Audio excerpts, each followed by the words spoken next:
thrilled to kick off this special Zoom gathering with students from Canada and China. Tonight, we have the company of a caring and talented artist and creator, Mr. David Rogers.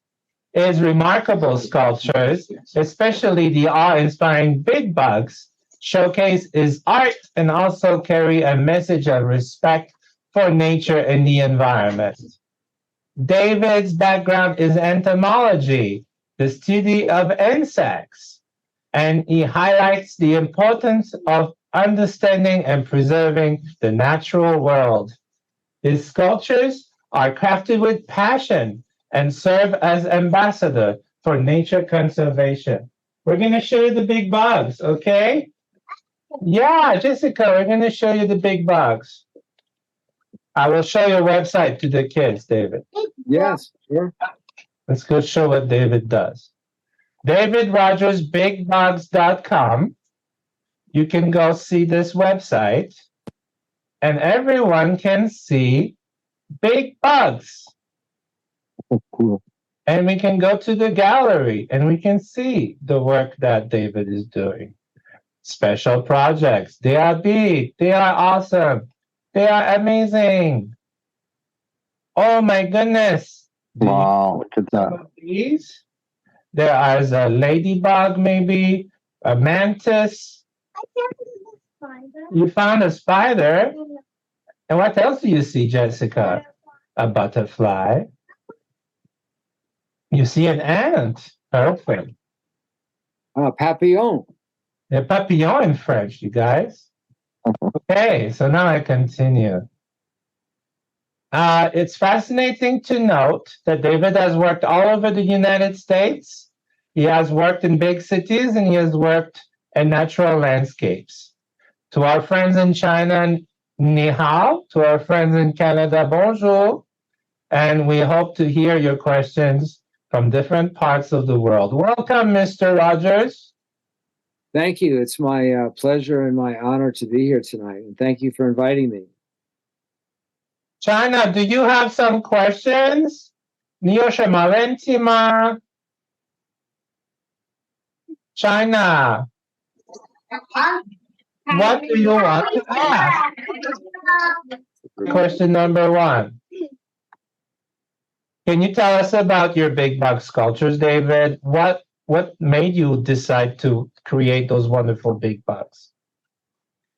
Well, I was walking on a pretty interesting road, and as I went down that road, which was my life, my lifeline, I was doing different kinds of work and different kinds of wood with a cabinet maker, very serious, a lot of math, a lot of little tiny fractions.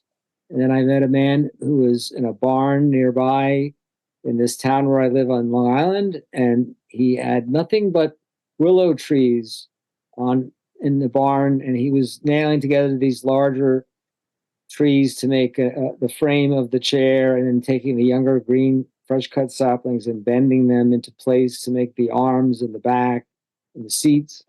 And I went, aha, now I know what I want to do.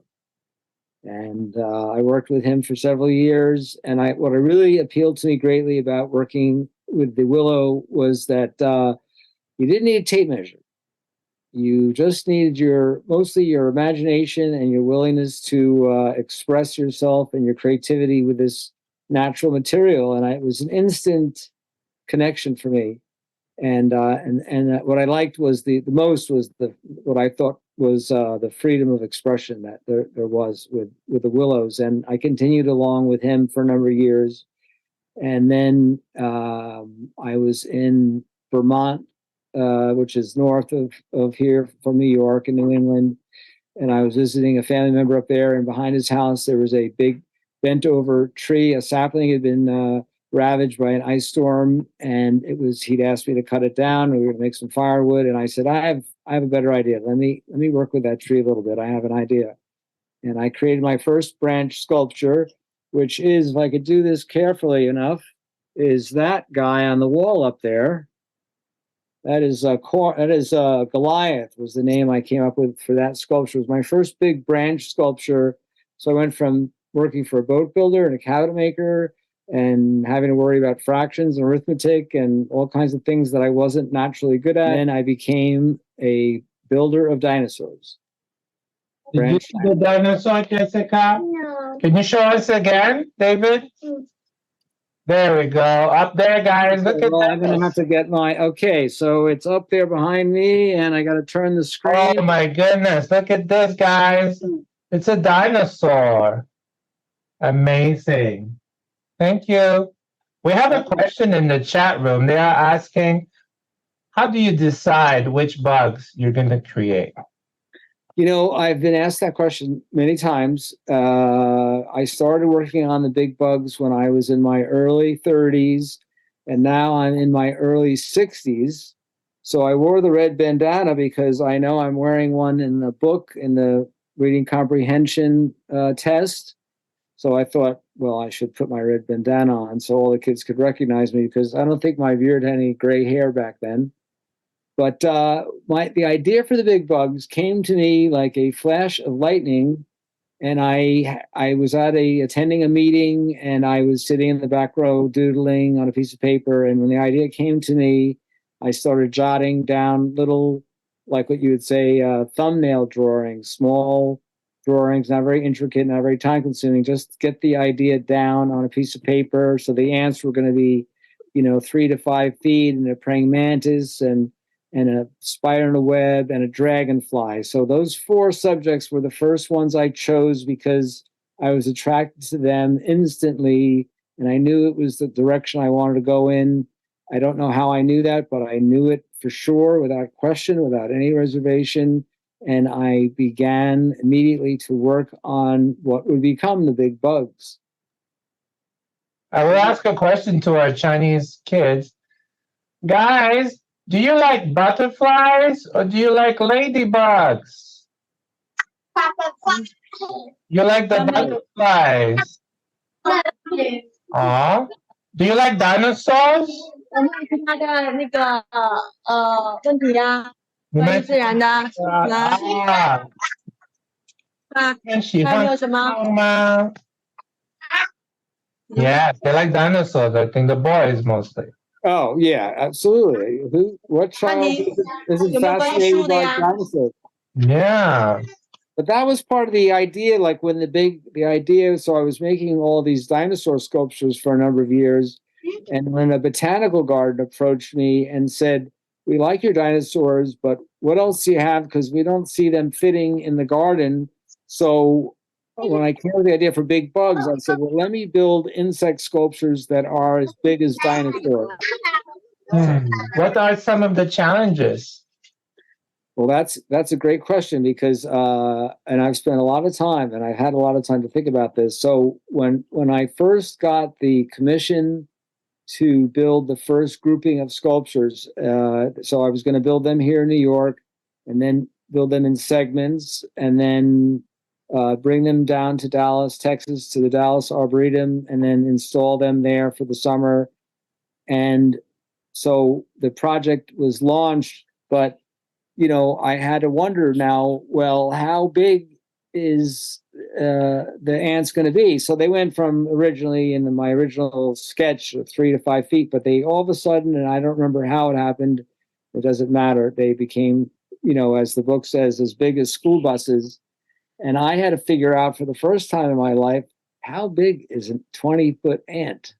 Like, I mean, how big is its head in relationship to its thorax, in relationship to its abdomen? Because we know that insects all have 3 body parts and 6 legs. So, and then how tall would a 20-foot ant be? So I had to figure out answers to those questions first before I could even begin building my first ant. And now I've built 50 of them. So over 30 years. So I've gotten pretty good at making big ants.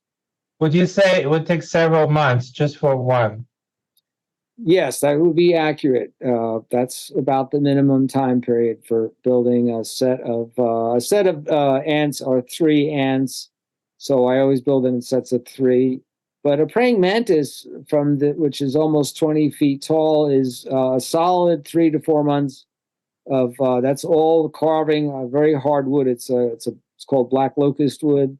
It grows like a weed around here on Long Island, and I go in the forest. I find these trees standing or fallen dead. I don't want to cut down a live tree. I want to use what has already died off. And now one of my ideas was that now I'm going to give this tree a new life. So that's the message about conservation. Like at first you were using recycled materials from cars or anything like that, and then you moved on with natural materials, but that were already not alive, correct? Yeah, that's correct, except for the willow saplings that I use. And the way that I harvest the willow saplings, which the ants are made out of, the spider web, the ladybug abdomen is also willow, is I harvest those willows in a very sustainable fashion. When I cut those trees, those young saplings, growing out of that stump the following year will be another dozen trees. So I'm not harming anything, and I'm only working with sustainable materials. Wonderful. So yeah. Anybody in Canada? Noah, Rylan, Evan, Giancarlo. Do you have a question? You can type it, or you can raise your hand, and I will unmute you. You can ask a question. Oh, I see Giancarlo. Go ahead. How do you get the sticks to stick together? That's a very good question. So when I was a very young boy, my mother used to say that she didn't have to hire a babysitter. All she had to do was park me under the bushes by the driveway with a ball of string. And that was true because I started learning how to tie knots. So then in my teens, I started building things out of larger. So I was making very small things when I was a very young child. But when I got into my teen years, I started working with bigger and bigger branches, and I was lashing them together with heavier and heavier twine and teaching myself all kinds of new skills. But the big bugs are created by using different kinds of fasteners. So any screw or nail is a fastener, and so they're fastened together using different kinds of nails, different kinds of screws. Thanks, Giancarlo. Jessica was just making a whale, and she wanted to show you. So this is a whale. Thank you, Jessica. What is it? I don't understand. It's okay. Moving on. China has a question, or Josue has a question. Alara has a question, or Noah. Evan. Evan, go ahead. I kind of missed out. When did you starting sculpting the insects and the big sculptures you made? So I actually started sculpting, I would say, when I was very young, because my belief system is that when people say to me, "Oh, they don't have any artistic ability and they don't have they couldn't do anything like that," and I always say, when you're a very young child, when somebody placed some paper and some pencils or markers or crayons in front of you, you went right to work with playing with those things and immediately expressing yourself with your creativity and your imagination. So I like constructing things that were three-dimensional when I was very young. I started building, I would borrow my dad's hammer, and I would get a box of nails, and I would put together a tree house or a go-kart or something like that. But I didn't actually start making sculpture until I got into my early teens. And then I kind of was wanting to build more and more things and learn more skills. And that's a big part of the process of becoming a better artist, or just go on your journey as an artist. Is you start out, in one place and you have very few skills, but the more you're interested in it and the more time you put into it, and then the more skills you have. And then each next project you work on, you bring those skill sets with you. And so when you don't have to think so hard or about, well, how am I going to do this thing? And so you're always learning. And that's one of the things I love about it. You never stop learning. No one becomes an expert at it. The sculptures I build today are much different than the sculptures I built when I started. But to really put a finer point on your question is, so I was in my early 30s or 30 years old when I decided that what I really wanted to do more than anything was to make more sculptures. And I was making these dinosaur sculptures. And then within a few years, the opportunity to start the Big Bugs project began. So that was 1993. And then I exhibited my very first exhibit of those Big Bug sculptures in the summer of 1994. And so that's 31 years ago. Would you be interested if we can set up something for you in China? Would you Sure. be? I Yeah. would love, my wife and I, and we would love, as long as we could bring our dog Polly, the pollinator, we would love to go to China. And also Vancouver, you're very, very welcome. There's a lot of things that we love art here. We sure do love our art. Remember, I almost It's okay, you can ask. You almost what? I almost go to the China. You almost went to China? Well, some of the kids here are in China. And we want to visit, we want to bring Mr. Rogers with us to China. Is that a good idea?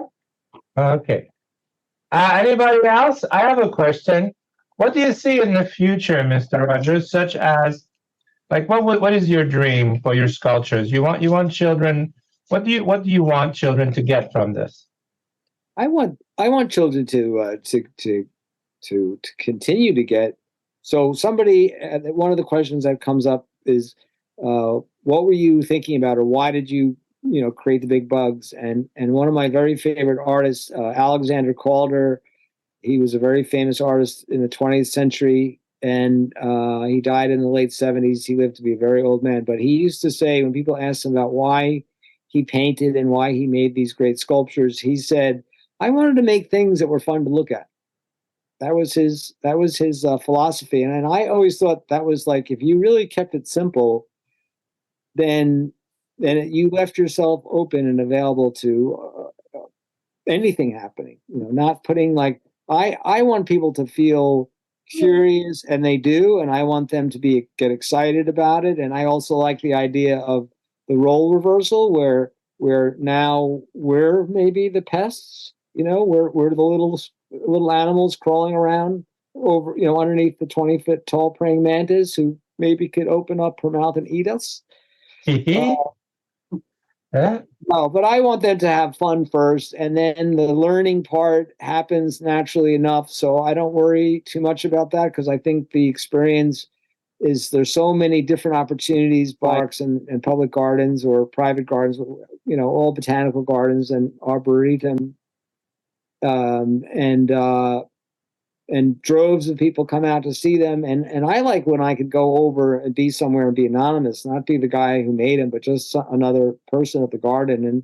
And I get to hear the most interesting things, because they don't know that I'm the guy. So they just say whatever it is that they feel. And it's so curious to me, because it's, and I ask people sometimes, well, do you have a favorite one out of the 10? And I always think, well, it's got to be the praying mantis or the ants, because, well, they're the biggest ones. And then you have that one child said, I like the assassin bug. Yeah. And what do you like about it? And they, and they like that as a sword. And so there's no one thing. I mean, I could talk about that subject all night, because I have a lot of experience, and there's a lot of retrospection. And retrospection gives you the ability to look back over your timeline. And that's when you start learning about the process, because the earliest part of Big Bugs was, I first built them because I wanted to have this experience as an artist, and I wanted to use my creativity and imagination to create these insects on a scale no one had even thought about.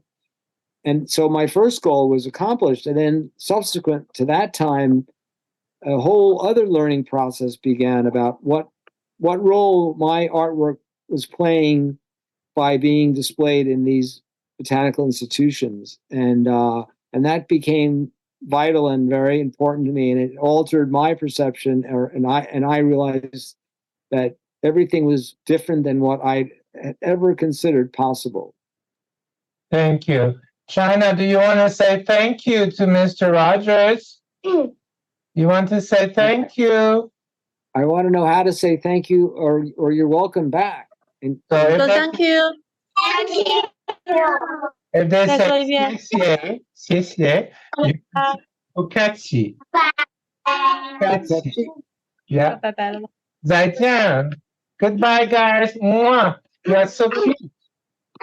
You love big bugs and you take care of the bugs. Don't hurt the ladybugs. You need to love the little bugs, okay? That's right. That's right. They are important for nature, you know?